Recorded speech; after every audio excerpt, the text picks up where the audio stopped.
ಬೀದರ್ ಜಿಲ್ಲೆಯ ಜೀವನಾಡಿ ಕಾರಂಜಾ ಡ್ಯಾಂಗೆ ಜೀವ ಕಳೆ ಬಂದಿದ್ದು ಇವತ್ತು ಬೆಳಗ್ಗೆ 11:30ಕ್ಕೆ ಜಿಲ್ಲಾ ಉಸ್ತುವಾರಿ ಸಚಿವ ಈಶ್ವರ್ ಖಂಡ್ರೆ ಬಾಗಿನವನ್ನು ಅರ್ಪಿಸಲಿದ್ದಾರೆ. ಅಜ್ನಾ ಚಂಡಮಾರುತದ ಎಫೆಕ್ಟ್ನಿಂದಾಗಿ ತೆಲಂಗಾಣ ಹಾಗೂ ಬೀದರ್ನಾದ್ಯಂತ ಕಳೆದ 5-6 ದಿನಗಳಿಂದ ಧಾರಾಕಾರ ಮಳೆಯಾಗಿದ್ದು ತೆಲಂಗಾಣದ ಕೊತ್ತೂರ ಡ್ಯಾಂ ತುಂಬಿ ಹರಿದಿದೆ.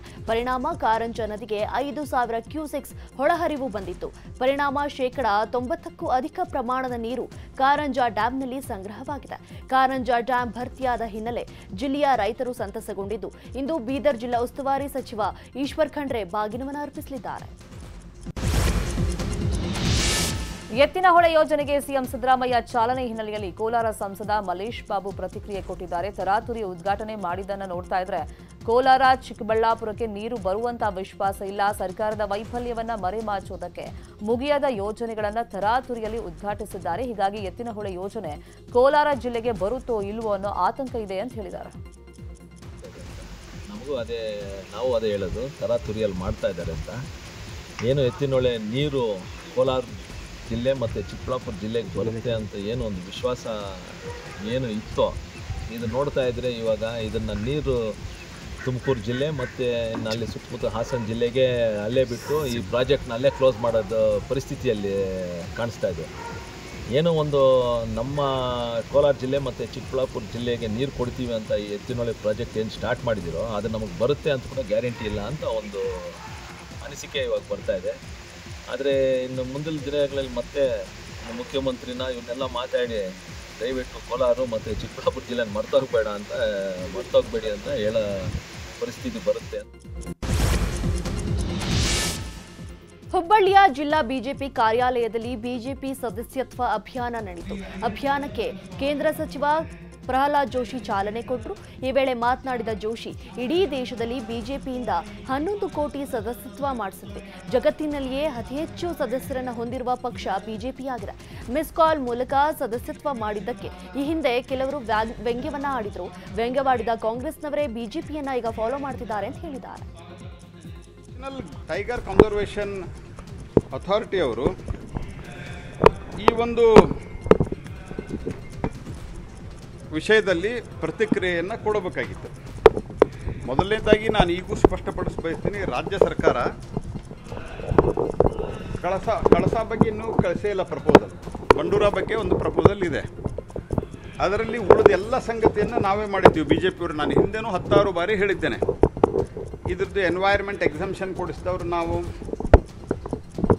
ಮತ್ತು ಇವರು ಟ್ರೈಬ್ಯುನಲನ್ನು ಮಾಡಿ ಹೋಗಿದ್ದರು. ಟ್ರೈಬ್ಯುನಲ್ಗೆ ನ್ಯಾಯಾಧೀಶರನ್ನ ಕೊಟ್ಟು ಆನಂತರ ಅದಕ್ಕೆ ವಕೀಲರ ಮೂಲಕ ಪಂಚಮಸಾಲಿ ಮೀಸಲಾತಿ 2ನೇ ಹಂತದ ಹೋರಾಟಕ್ಕೆ ಸಿದ್ಧತೆಯನ್ನು ನಡೆಸಲಾಗ್ತಾ ಇದೆ. ಈ ಸಂಬಂಧ ಗದಗನಲ್ಲಿ ಬಸವ ಜಯ ಮೃತ್ಯುಂಜಯ ಸ್ವಾಮೀಜಿ ಸಮುದಾಯದ ವಕೀಲರ ಪೂರ್ವಭಾವಿ ಸಭೆಯನ್ನು ನಡೆಸಿದರು. ಅಧಿವೇಶನದಲ್ಲಿ ಪಂಚಮಸಾಲಿ 2A ಮೀಸಲಾತಿ ಬಗ್ಗೆ ಮಾತನಾಡೋದಕ್ಕೆ ಆಗಲಿಲ್ಲ. ವಿಧಾನಸಭಾ ಅಧ್ಯಕ್ಷರು ಸಮಾಜದ ಶಾಸಕರಿಗೆ ಅವಮಾನ ಮಾಡಿದ್ದಾರೆ. ಹೀಗಾಗಿ ಸಮಾಜದ 10 ಹಿರಿಯ ವಕೀಲರ ಸಮಿತಿ ರಚನೆ ಮಾಡಿ ಸಿಎಂ ಭೇಟಿ ಮಾಡ್ತೀವಿ ಅಂತ ಹೇಳಿದ್ದಾರೆ. ಇದೇ ವೇಳೆ ರಾಜ್ಯ ಸರ್ಕಾರದ ವಿರುದ್ಧ ಕಿಡಿಕಾರಿದ್ದಾರೆ. 1 ವರ್ಷದ ಮೇಲೆ 8 ತಿಂಗಳಾಯಿತು, ಇವತ್ತಿನವರೆಗೂ ಸಭೆ ಕರೆದಿಲ್ಲ. ಆ ಹಿನ್ನೆಲೆ ಒಳಗೆ ನಮ್ಮ ಜೊತೆಯಲ್ಲಿ ಮಾಜಿ ಇದ್ದಂಥವರು ಏನು ತಾಲಿಯಾಗಿ ಶಾಸಕರಾಗಿದ್ದಾರೆ, ಅವರಾದರೂ ಮಾತಾಡಲಿ ಅಂತೇಳಿ ಅವರ ಮನೆ ಬಾಗಿಲಿಗೆ ಹೋಗ್ಬಿಟ್ಟು ಮಠದ ಪ್ರತಿಷ್ಠೆಯನ್ನು ಬದಿಗೊತ್ತಿ ಎಲ್ಲರಿಗೂ ನಾನು ಆಗ್ರಹ ಪತ್ರವನ್ನು ಕೊಟ್ವಿ. 20 ಜನ ಶಾಸಕರ ಮನೆ ಬಾಗಿಲಿಗೆ.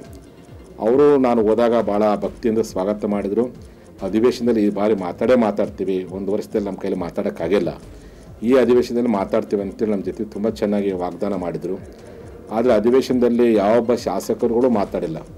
ಕಾರಣ ನಮ್ಮ ವಿಧಾನಸಭೆ ಅಧ್ಯಕ್ಷರು ನಮ್ಮ ಸಮಾಜದ ಶಾಸಕರ ಕೂಗಿಗೆ ಯಾವುದೇ ಕಾರಣಕ್ಕೂ ಒಪ್ಪಿಗೆಯನ್ನು ಕೊಟ್ಟಿಲ್ಲ ಮತ್ತು ಅವಕಾಶ ಕೊಟ್ಟಿಲ್ಲ. ಎಲ್ಲೇ ಒಂದು ಕಡೆ ನಮ್ಮ ಶಾಸಕರಿಗೆ ಈ ಮೂಲಕವಾಗಿ ನಮ್ಮ ವಿಧಾನಸಭಾ ಅಧ್ಯಕ್ಷರು ಅವಮಾನ ಮಾಡಿದ್ದಾರೆ ಅನ್ನುವಂಥ ಒಂದು ನೋವು ನಮಗೆ ಕಾಡ್ತಾ ಇದೆ. ಸರ್ಕಾರಕ್ಕೆ ಈ ಮೀಸಲಾತಿ ಬಗ್ಗೆ ಒಂದು ಸ್ಪಷ್ಟತೆಯನ್ನು ಪಡೆಯುವಂತಹ, ನಮ್ಮ ಸಮಾಜಕ್ಕೆ ಬೇಕಾದ 2A ಮೀಸಲಾತಿಯನ್ನು ಪಡೆದುಕೊಳ್ಳುವಂಥ ಒಳಗೆ ಬೆಳಗಾವಿಯಲ್ಲಿ 22ನೇ ತಾರೀಕು ಪ್ರಥಮ ಬಾರಿಗೆ ಲಿಂಗಾಯತ ಪಂಚಮಸಾಲಿ ವಕೀಲರ ಮಹಾಪರಿಷತ್ ಅಂತ ಒಂದು ದೊಡ್ಡ ಸಭೆಯನ್ನು ಭಾನುವಾರ ದಿವಸ 22ನೇ ತಾರೀಕು ಬೆಳಗಾವಿ ಗಾಂಧಿ ಭವನದಲ್ಲಿ ಬೆಳಗ್ಗೆ 10 ಗಂಟೆಗೆ ಏರ್ಪಡಿಸಲಾಗಿದೆ. ಚಾಮರಾಜನಗರದ ನಗರಸಭಾ ಸದಸ್ಯ ವಿ ಪ್ರಕಾಶ್ ಸದಸ್ಯತ್ವ ರದ್ದುಗೊಳಿಸಿ ಜಿಲ್ಲಾಧಿಕಾರಿ ಶಿಲ್ಪಾನಾಗ್ ಆದೇಶವನ್ನು ಹೊರಡಿಸಿದ್ದಾರೆ. ನಗರಸಭಾ ಅಧ್ಯಕ್ಷ ಉಪಾಧ್ಯಕ್ಷ ಚುನಾವಣೆ ಹೊಸ್ತಿಲಲ್ಲೇ ವಿ ಪ್ರಕಾಶ್ ಅವರನ್ನು ಅನರ್ಹಗೊಳಿದ್ದು ಚರ್ಚೆಗೆ ಗ್ರಾಸವಾಗಿದೆ. ಕಳೆದ 9 ಕೌನ್ಸಿಲ್ ಸಭೆಗಳಿಗೆ ಗೈರು ಹಾಜರಾಗಿರುವ ಕಾರಣ ಅವರ ಸದಸ್ಯತ್ವ ರದ್ದುಗೊಳಿಸಲಾಗಿದೆ. ಬಿಜೆಪಿ ಬೆಂಬಲಿಸಿದ ಪ್ರಕಾಶ್ ಅನರ್ಹತೆಯಿಂದ ಬಿಜೆಪಿಗೆ ಹಿನ್ನಡೆಯಾಗಿದೆ.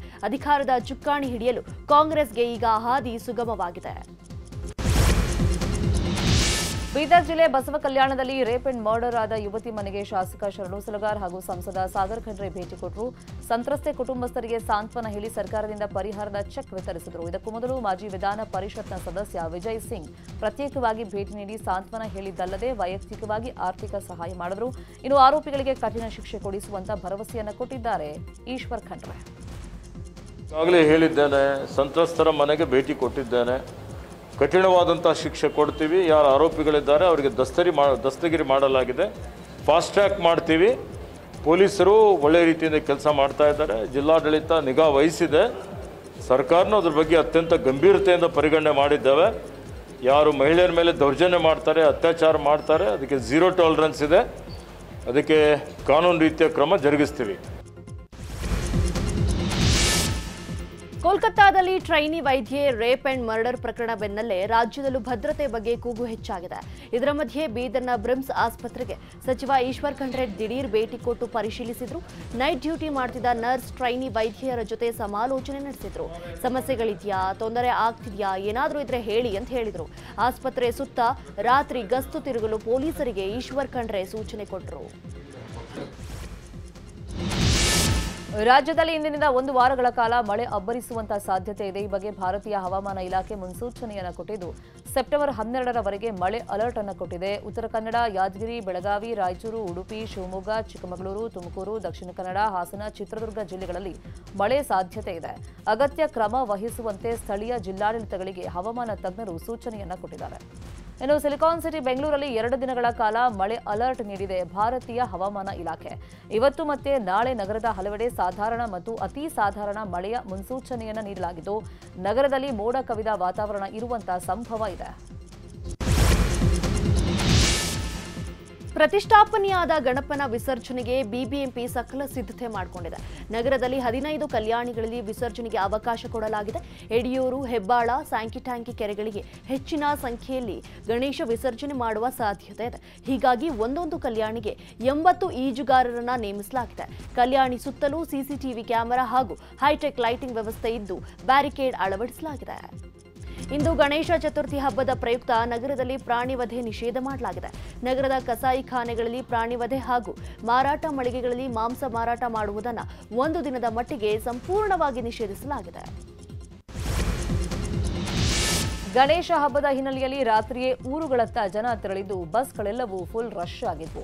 ಮೆಜೆಸ್ಟಿಕ್, ಸ್ಯಾಟಲೈಟ್ ಸುತ್ತ ಟ್ರಾಫಿಕ್ ಜಾಮ್ ಕೂಡ ಉಂಟಾಗಿತ್ತು. ಗಣೇಶ ಹಬ್ಬದ ಪ್ರಯುಕ್ತ ಕೆಎಸ್ಆರ್ಟಿಸಿ 1500 ಹೆಚ್ಚುವರಿ ಬಸ್ ಅನ್ನು ನಿಯೋಜನೆ ಮಾಡಿದೆ. ಇದಕ್ಕಾಗಿ 200 ಬಿಎಂಟಿಸಿ ಬಸ್ಗಳನ್ನು ಬಳಕೆ ಮಾಡಿಕೊಳ್ಳಲಾಗಿದೆ. ಇಂದು ಗಣೇಶ ಹಬ್ಬದ ಸಂಭ್ರಮ. ಕೊಪ್ಪಳ ಜಿಲ್ಲೆಯಲ್ಲಿ 1500ಕ್ಕೂ ಹೆಚ್ಚು ಸಾರ್ವಜನಿಕರ ಗಣೇಶ ಮೂರ್ತಿ ಪ್ರತಿಷ್ಠಾಪನೆ ಆಗಲಿವೆ. ಹೀಗಾಗಿ ಮುಂಜಾನೆ 6ರಿಂದ ಸಂಜೆ 10 ಗಂಟೆಯೊಳಗೆ ಮ್ಯೂಸಿಕ್ ಹಾಕಲು ಅವಕಾಶ ಕೊಡಲಾಗಿದೆ. ಅತ್ತ ಗಂಗಾವತಿ ನಗರದಲ್ಲಿ ಪೊಲೀಸರಿಂದ ಪರೇಡ್ ಕೂಡ ನಡೆಯಿತು.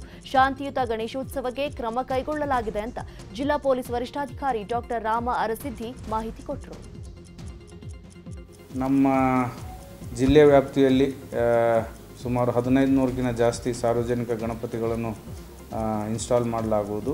ಸೊ ಅದ್ರ ಬಗ್ಗೆ ನಾವು ಠಾಣಾ ವ್ಯಾಪ್ತಿಯಲ್ಲಿ ಪೀಸ್ ಕಮಿಟಿ ಮೀಟಿಂಗ್ ಹಾಗೂ ಎಲ್ಲ ರೀತಿಯ ಗೈಡ್ಲೈನ್ಸ್ಗಳನ್ನು ಈವನ್ ಮೊಹಲ್ಲಾ ಮೀಟಿಂಗ್ ಇದರಲ್ಲಿ ಮಾಡ್ತಾಯಿದ್ದೀವಿ.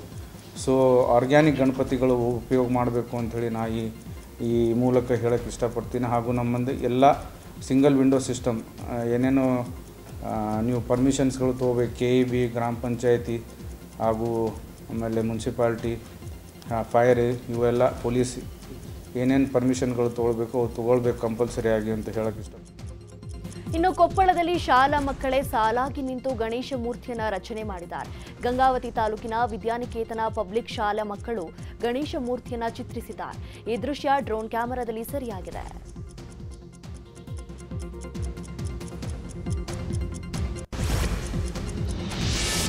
ನಾಡಿನೆಲ್ಲೆಡೆ ಗಣೇಶ ಚತುರ್ಥಿ ಸಂಭ್ರಮದ ಹಿನ್ನೆಲೆಯಲ್ಲಿ ಮಂಡ್ಯದ ಶ್ರೀರಂಗಪಟ್ಟಣದಲ್ಲಿ ಪರಿಸರ ಸಂರಕ್ಷಣೆ ಜಾಗೃತಿಯನ್ನು ಮೂಡಿಸಲಾಯಿತು. ಅಚೀವರ್ಸ್ ಅಕಾಡೆಮಿ ಮತ್ತು ರೋಟರಿ ಸಂಸ್ಥೆ ಪರಿಸರ ಗಣಪನ ಪ್ರತಿಷ್ಠಾಪನೆಗೆ ಜಾಗೃತಿ ಜಾಥಾ ಮಾಡಿತು. ಮನೆಗಳಿಗೆ ಪರಿಸರ ಸ್ನೇಹಿ ಗಣೇಶ ಮೂರ್ತಿ ವಿತರಣೆಯನ್ನು ಮಾಡಿದರು. ಪರಿಸರ ಸ್ನೇಹಿ ಗಣೇಶನನ್ನು ಕೂರಿಸಿ ಪೂಜಿಸಿ ಪರಿಸರ ಸಂರಕ್ಷಣೆ ಮಾಡುವಂತೆ ಕರೆಯನ್ನು ನೀಡಲಾಯಿತು. ವಿಜಯಪುರ ಜಿಲ್ಲೆ ಇಂಡಿ ತಾಲೂಕಿನ ಹಿರೇಮಸಳಿ ಸರ್ಕಾರಿ ಶಾಲೆಯ ಶಿಕ್ಷಕ ವರ್ಗಾವಣೆಗೊಂಡಿದ್ದಕ್ಕೆ ಶಾಲಾ ವಿದ್ಯಾರ್ಥಿಗಳು ಕಣ್ಣೀರನ್ನು ಹಾಕಿದ್ದಾರೆ. ಇಂಗ್ಲಿಷ್ ಶಿಕ್ಷಕರಾಗಿದ್ದ ಸಂಗಮೇಶ್ ಅವರನ್ನು ಉತ್ತರ ಕನ್ನಡ ಜಿಲ್ಲೆಯ ಹಳಿಯಾಳಕ್ಕೆ ವರ್ಗಾವಣೆ ಮಾಡಲಾಗಿದೆ. ಈ ಹಿನ್ನೆಲೆಯಲ್ಲಿ ವಿದ್ಯಾರ್ಥಿಗಳು ಕಣ್ಣೀರನ್ನು ಹಾಕಿ ಶಿಕ್ಷಕರನ್ನು ಬೀಳ್ಕೊಟ್ಟರು. ತುಮಕೂರಲ್ಲಿ ಕಳೆದ 4-5 ತಿಂಗಳಿಂದ ಹಲವು ಗ್ರಾಮಸ್ಥರ ನಿದ್ದೆಗೆಡಿಸಿದ 1.5 ವರ್ಷದ ಚಿರತೆ ಸೆರೆ ಸಿಕ್ಕಿದೆ. ತುಮಕೂರು ಜಿಲ್ಲಾ ಅರಣ್ಯಾಧಿಕಾರಿಗಳು ಚಾಲಾಕಿ ಚಿರತೆಯನ್ನ ಕೊನೆಗೂ ಬೋನಿಗೆ ಕೆಡವಿದ್ದಾರೆ. ಹೊನ್ನುಡಿಕೆ, ಮಸಕಲ್, ಹೊನಸಿಗೆರೆ, ಚಿಕ್ಕನಹಳ್ಳಿ ಸೇರಿದಂತೆ ಹಲವು ಗ್ರಾಮಗಳ ತೋಟಗಳಲ್ಲಿ ಆಗಾಗ ಚಿರತೆ ಕಾಣಿಸಿಕೊಳ್ತಿತ್ತು. ಚಿರತೆ ಬೋನಿಗೆ ಬಿದ್ದಿರೋ ಕಾರಣದಿಂದಾಗಿ ಗ್ರಾಮಸ್ಥರು ನಿಟ್ಟುಸಿರು ಬಿಟ್ಟಿದ್ದಾರೆ. ಧಾರವಾಡ ಕರ್ನಾಟಕ ವಿವಿ ಕ್ಯಾಂಪಸ್ನ ಗ್ರಂಥಾಲಯ ಬಳಿ ರಸ್ತೆಯಲ್ಲಿ ಚಿರತೆ ಪ್ರತ್ಯಕ್ಷವಾಗಿದೆ. ರಸ್ತೆ ದಾಟಿ ಹೋಗ್ತಿರುವ ಚಿರತೆ ದೃಶ್ಯ ಸಿಸಿ ಕ್ಯಾಮೆರಾದಲ್ಲಿ ಸೆರೆಯಾಗಿದೆ. 6 ತಿಂಗಳ ಹಿಂದೆಯೂ ಕೂಡ ಈ ಭಾಗದಲ್ಲಿ ಚಿರತೆ ಕಾಣಿಸಿಕೊಳ್ತು. ಸದ್ಯ ಚಿರತೆ ಕಾಣಿಸಿಕೊಂಡಿದ್ದು ವಿವಿ ಕ್ಯಾಂಪಸ್ನಲ್ಲಿ ಆತಂಕ ಮನೆ ಮಾಡಿದೆ. ಬೆಳ್ತಂಗಡಿ ತಾಲೂಕಿನ ಸಮಾಣಿಯಲ್ಲಿ 3 ತಿಂಗಳಿಂದ ಕಾಟ ನೀಡುತ್ತಿದ್ದ ಚಿರತೆಯೊಂದು ಅರಣ್ಯ ಇಲಾಖೆ ಇಟ್ಟಿದ್ದ ಬೋನಿಗೆ ಬಿದ್ದಿತ್ತು. ಇನ್ನು ಚಿರತೆ ಕಾಟವಿಲ್ಲ ಅಂತ ಗ್ರಾಮಸ್ಥರು ಉಸ್ಸಪ್ಪ ಅಂತ ನಿಟ್ಟುಸಿರು ಬಿಟ್ಟಿದ್ರು. ಆದರೆ ಅದಾಗಿ 4 ದಿನಕ್ಕೆ ಮತ್ತೆ ಚಿರತೆಯ ಹೆಜ್ಜೆ ಜಾಡು ಪತ್ತೆಯಾಗಿದೆ. ಗ್ರಾಮಸ್ಥರ ಎದೆಯಲ್ಲಿ ಮತ್ತೆ ಢವಢವ ಶುರುವಾಗಿದೆ. ಸ್ಥಳಕ್ಕಾಗಮಿಸಿದ ಅರಣ್ಯ ಇಲಾಖೆ ಸಿಬ್ಬಂದಿ ಪರಿಶೀಲನೆ ಮಾಡಿದ್ದಾರೆ. ನಾವು ದೇವರಾಗಬೇಕೋ ಬೇಡವೋ ಅಂತ ಜನರು ನಿರ್ಧಾರ ಮಾಡಬೇಕು. ನಾವೇ ದೇವರು ಅಂತ ಸ್ವಯಂ ಘೋಷಣೆ ಮಾಡ್ಕೊಳ್ಬಾರ್ದು ಅಂತ ಆರ್ಎಸ್ಎಸ್ ಸರಸಂಘ ಚಾಲಕ ಮೋಹನ್ ಭಾಗವತ್ ಮಾರ್ಮಿಕವಾಗಿ ಹೇಳಿದ್ದಾರೆ. ಚುನಾವಣೆ ವೇಳೆ ಪ್ರಧಾನಿ ಮೋದಿ ನನ್ನನ್ನ ದೇವರೇ ಕಳಿಸಿದ್ದಾನೆ ಅಂತ ಅನ್ನಿಸ್ತದೆ ಅಂತ ಹೇಳಿಕೆ ಕೊಟ್ಟಿದ್ರು. ಮೋದಿ ಹೇಳಿಕೆಗೆ ಕೆಲವು ದಿನಗಳಲ್ಲೇ ಮೋಹನ್ ಭಾಗವತ್ ತಿರುಗೇಟು ಕೊಟ್ಟಿದ್ರು. ಇದೀಗ ಮತ್ತೆ ಅದೇ ರೀತಿಯ ಮಾತುಗಳನ್ನಾಡಿದ್ದು ಮೋದಿ ಮತ್ತು ಆರ್ಎಸ್ಎಸ್ ಮಧ್ಯೆ ಸಮನ್ವಯತೆಯ ಕೊರತೆ ಇದೆಯಾ ಅನ್ನೋ ಅನುಮಾನ ಮೂಡಿದೆ. ಮತ್ತೊಂದು ಕಡೆ ಈ ಬಗ್ಗೆ ಎಕ್ಸ್ನಲ್ಲಿ ಪೋಸ್ಟ್ ಮಾಡಿರುವ ಕಾಂಗ್ರೆಸ್ ಪ್ರಧಾನ ಕಾರ್ಯದರ್ಶಿ ಜಯರಾಮ್ ರಮೇಶ್, ಲೋಕಸಭಾ ಚುನಾವಣೆ ಬಳಿಕ ಮೋದಿ ಹಾಗೂ ಆರ್ಎಸ್ಎಸ್ ಸಂಬಂಧ ಹಾಳಾಗಿರುವ ಸಂಕೇತ ಇದು ಅಂತ ಲೇವಡಿ ಮಾಡಿದ್ದಾರೆ. ಹರಿಯಾಣದಲ್ಲಿ ರಾಜಕೀಯ ದಂಗಲ್ನಲ್ಲಿ ಮಹತ್ವದ ಬೆಳವಣಿಗೆ ನಡೆದಿದೆ. ಕುಸ್ತಿ ಫೆಡರೇಷನ್ ಅಧ್ಯಕ್ಷ ಬ್ರಿಜ್ ಭೂಷಣ್ ಸಿಂಗ್ ವಿರುದ್ಧ ಬೀದಿಗಿಳಿದಿದ್ದ ಒಲಿಂಪಿಕ್ ಪದಕ ವಿಜೇತ ಕುಸ್ತಿಪಟುಗಳಾದ ಭಜರಂಗ್ ಪುನಿಯಾ ಹಾಗೂ ವಿನೇಶ್ ಫೋಗಟ್ ಅಧಿಕೃತವಾಗಿ ಕಾಂಗ್ರೆಸ್ ಪಕ್ಷವನ್ನು ಸೇರಿದ್ದಾರೆ. ಪಕ್ಷ ಸೇರ್ಪಡೆ ಬಳಿಕ ಮಾತನಾಡಿದ ವಿನೇಶ್ ಫೋಗಟ್, ಕುಸ್ತಿ ವೃತ್ತಿ ಜೀವನದಲ್ಲಿ ನನ್ನನ್ನು ಬೆಂಬಲಿಸಿದ ದೇಶದ ಜನರಿಗೆ ಧನ್ಯವಾದ ಹೇಳ್ತೀನಿ ಅಂತ ಹೇಳಿಕೊಂಡಿದ್ದಾರೆ. ಪ್ಯಾರಾಲಿಂಪಿಕ್ಸ್ನಲ್ಲಿ ಭಾರತದ ಪದಕ ಬೇಟೆ ಮುಂದುವರೆದಿದೆ. ನಿನ್ನೆ ಪುರುಷರ ಹೈ ಜಂಪ್ T64 ವಿಭಾಗದಲ್ಲಿ ಪ್ರವೀಣ್ ಕುಮಾರ್ ಏಷ್ಯಾ ದಾಖಲೆಯೊಂದಿಗೆ ಬಂಗಾರದ ಪದಕಕ್ಕೆ ಕೊರಳೊಡ್ಡಿದ್ರು. ಈ ಮೂಲಕ ಭಾರತದ ಪದಕ ಸಂಖ್ಯೆ 26ಕ್ಕೆ ಏರಿಕೆಯಾಗಿದೆ. ಈವರೆಗೆ 6 ಚಿನ್ನ, 9 ಬೆಳ್ಳಿ, 11 ಕಂಚಿನ ಪದಕ ಭಾರತದ ಖಾತೆಗೆ ಬಂದಿದೆ. ಭಾರತದ ಜಾವ್ಲಿನ್ ಎಸೆತಗಾರ ನೀರಜ್ ಚೋಪ್ರಾ ಸೆಪ್ಟೆಂಬರ್ 13 ಮತ್ತು 14ರಂದು ಬೆಲ್ಜಿಯಂನಲ್ಲಿ ಬಸ್ಟೆಲ್ಸ್ನಲ್ಲಿ ನಡೆಯಲಿರುವಂತಹ ಡೈಮಂಡ್ ಲೀಗ್ ಫೈನಲ್ ಅರ್ಹತೆಯನ್ನ ಪಡೆದುಕೊಂಡಿದ್ದಾರೆ. ಡೈಮಂಡ್ ಲೀಗ್ ಸ್ಪರ್ಧೆಗಳಲ್ಲಿ ಅಗ್ರ 6ರ ಸ್ಥಾನ ಪಡೆದಂತ ಅಥ್ಲೀಟ್ಗಳು ಫೈನಲ್ಗೆ ಅರ್ಹತೆಯನ್ನ ಪಡೆಯುತ್ತಾರೆ. ನೀರಜ್ ಚೋಪ್ರಾ ಒಟ್ಟು 14 ಅಂಕಗಳೊಂದಿಗೆ 4ನೇ ಸ್ಥಾನಿಯಾಗಿ ಫೈನಲ್ಗೆ ಏರಿದ್ದಾರೆ. ಕನ್ನಡಿಗರ ನೆಚ್ಚಿನ ನ್ಯೂಸ್ 18 ಕನ್ನಡ ಈಗ ವಾಟ್ಸ್ಆಪ್ನಲ್ಲೂ ಲಭ್ಯ. ಕರ್ನಾಟಕ, ದೇಶ ವಿದೇಶಗಳ 360 ಡಿಗ್ರಿ ಸುದ್ದಿಯ ವಿವರಗಳನ್ನ ನಿಮ್ಮ ಕೈ ಬೆರಳುಗಳಲ್ಲೇ ಪಡಿಲಿಕ್ಕೆ ಈ QR ಕೋಡ್ ಅನ್ನ ಸ್ಕ್ಯಾನ್ ಮಾಡಿ ನಮ್ಮ ಚಾನಲ್ ಫಾಲೋ ಮಾಡಿ, ನೋಟಿಫಿಕೇಶನ್ ಆನ್ ಮಾಡಿ.